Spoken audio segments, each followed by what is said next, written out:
welcome back to the program. You are now tuned into the one and only Ron Paul Radio Network. This is the HX Live Show. I am the HX.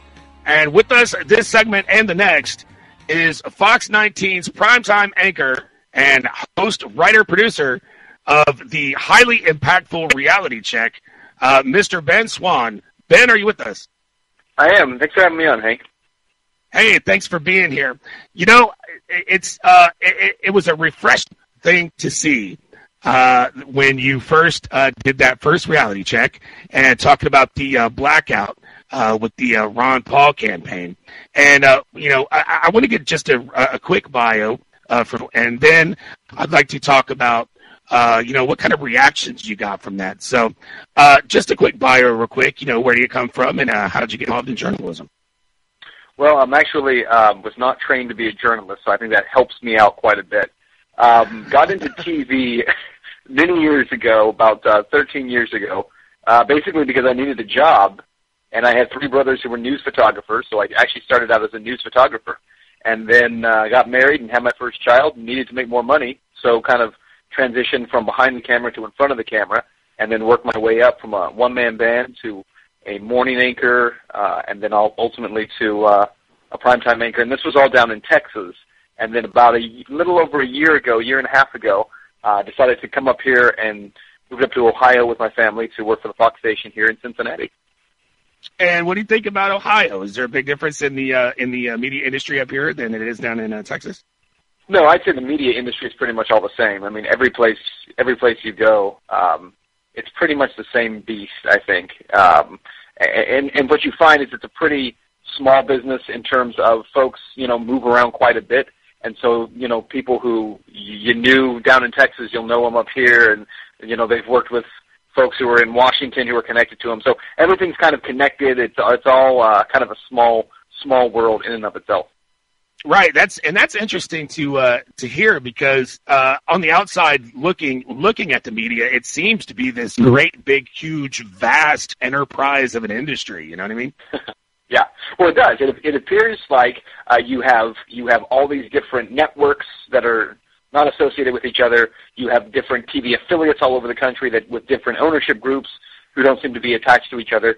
And yet, what you find is that a lot of affiliates and networks are all kind of receiving information via the same sources, meaning Reuters or especially the Associated Press. And so when information comes into newsrooms, one thing that a lot of people may not realize is that if they're watching TV, they've probably noticed over the past decade or so, there's increasingly more hours of local news on television, aside from just the national stuff and the cable stuff. Even local news, there's an increasing number of hours of local news. And yet, what they don't know is that within the context of news departments, they're constantly shrinking. So you have fewer and fewer people putting together more and more hours of news content throughout the day. And so there's a kind of a lack of good information coming in. And so what you find is a lot of regurgitated information, meaning Associated Press will put out a story, and everybody's running that same story the same night because it's running across wires.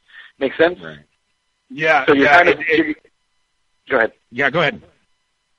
No, I was just going to say, so what you find is that the business becomes very monkey see, monkey do, as you know that term. I mean, it's a deal where, something's reported and even incorrectly reported, it's picked up and it's run, and a lot of media groups will assume certain things are true. So if the AP reports something, just give you an example real quick, we talked about the issue in the Virgin Islands when Ron Paul won the popular vote in the Virgin Islands in the straw poll there, but the AP reported that Mitt Romney had won it.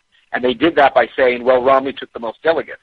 Well, they would be correct to report it that way, except for the fact it was the only time in the election they reported it that way.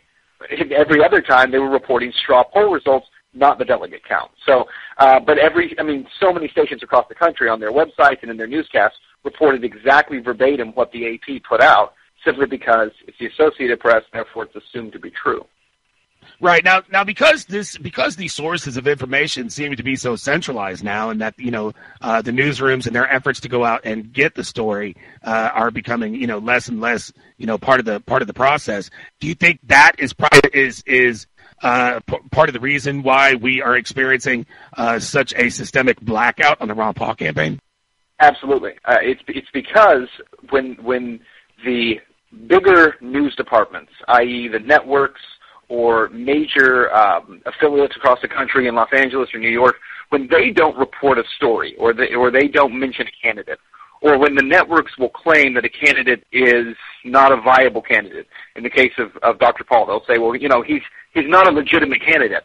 What happens is on all these newsrooms, rather than the individual reporters and assignments desks and news managers looking at the story and saying, well, these guys are blowing it over at the net, they will take their cues from whatever's happening at that higher level. So I would say, what a few networks do trickles down with the kind of giving the impression to everyone else, this is legitimate and this is not.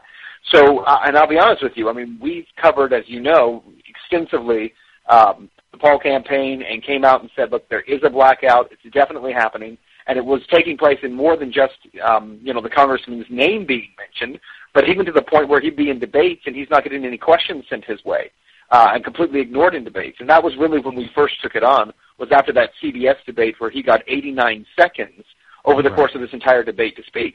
And at the time, he was polling third in a lot of the polls. So, when you report on that, you're kind of looked at as being odd or being strange, or what's your agenda, rather than other media stepping back and saying, well, okay, you're right, you're making a good point. They'll say, well, why are you saying this? Because we're not getting this same information from the network, or we're not getting this information from other media sources. Therefore, there's something wrong with you as a reporter for bringing this up. Right. Well, that brings up the question that these because the information is centralized where it's coming down. Why is it? Do you think that these larger news organizations ignore the Paul candidacy? And that's a really tough question, because in order to do that, I'd have to know what all the inner workings are, and I really don't. I have my suspicions, and just to make clear, this is just my opinion, but I think in terms of, you obviously have a left-right paradigm going on in network news, right? So you clearly have Fox on the right, you clearly have CNN, MSNBC on the left, you have ABC and CBS and all those folks. And so they've kind of created this narrative of left-right paradigm. And in the course of that, the goal is to obviously take viewers and to isolate them into camps, and then you kind of deliver information that you think is desirable to your camp. So in the case of Fox, I think Fox has decided to black out the congressman because they don't like his message, specifically when it comes to his war message. And he's talking about wanting to, scale back the military complex throughout the world. They don't like that. It does not fit with their narrative. So they'll pull away. Hey, we're going to pick up this right after the break. Ben Swann here on the HX Live program. We're going to be right back. Don't go anywhere. You're not going to want to miss it.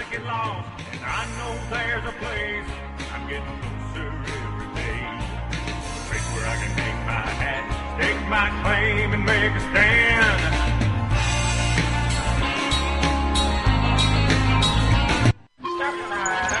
To choose the best Republican candidate, first establish the candidates that are